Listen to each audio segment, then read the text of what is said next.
अब 14 जुलाई से आप यहाँ हैं, कहीं से भी अपने आप को तैयार करें, क्योंकि ये वक्त है कि हम जो हैं इसे कबूल करें।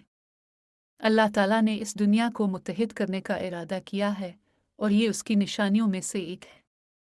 कुरान मजीद में जिक्र किया गया है कि हम इस वक्त में दाखिल हो चुके हैं। 14 जुलाई के बाद की बातें की जा रही हैं और कुछ लोगों का ख्याल है कि इस तारीख के बाद हालात में तेज़ी आएगी। फ़लस्तीन और गज़ा की सूरत हाल के साथ ही ये सब कुछ शुरू होता है। ये वक्त है कि हम समझें कि अल्लाह ताला ने हमें एक अहम काम के लिए चुना है।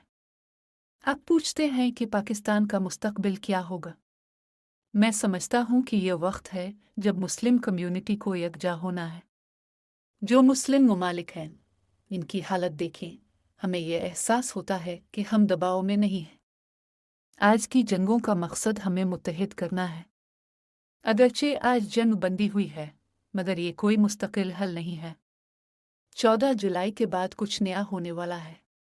मैं पाकिस्तान के मुस्तकबिल के बारे में फ़िक्रमंद था, लेकिन 10 जून के बाद अल्लाह का शुक्र है कि हम महफूज रहेंगे। हाँ, भारत और पाकिस्तान के दरमियान कशीदगी बरकरार रहेगी, मगर इंशाअल्लाह अल्लाह की मर्ज़ी से हम महफूज रहेंगे।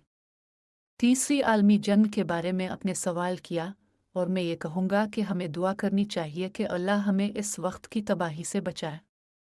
मैंने 25 मई को कहा था कि ज़मीन से अमन की आवाज़ उठेगी और अब 14 जुलाई के बाद अल्लाह की रहमतें हम पर नाजिल होंगी।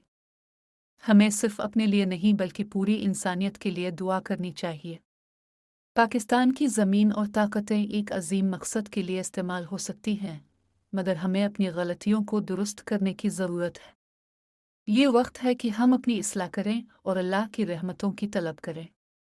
14 जुलाई के बाद जो भी हालात होंगे, हमें अल्लाह की तरफ रुजू करना होगा। ये वक्त है कि हम अपनी दुआओं में सब के लिए भलाई मांगें। ये सब कुछ अल्लाह की मर्ज़ी से हो रहा है और हमें इस पर यकीन रखना चाहिए। ये वक्त है कि हम एक नई दुनिया की तश्कील की तैयारी करें।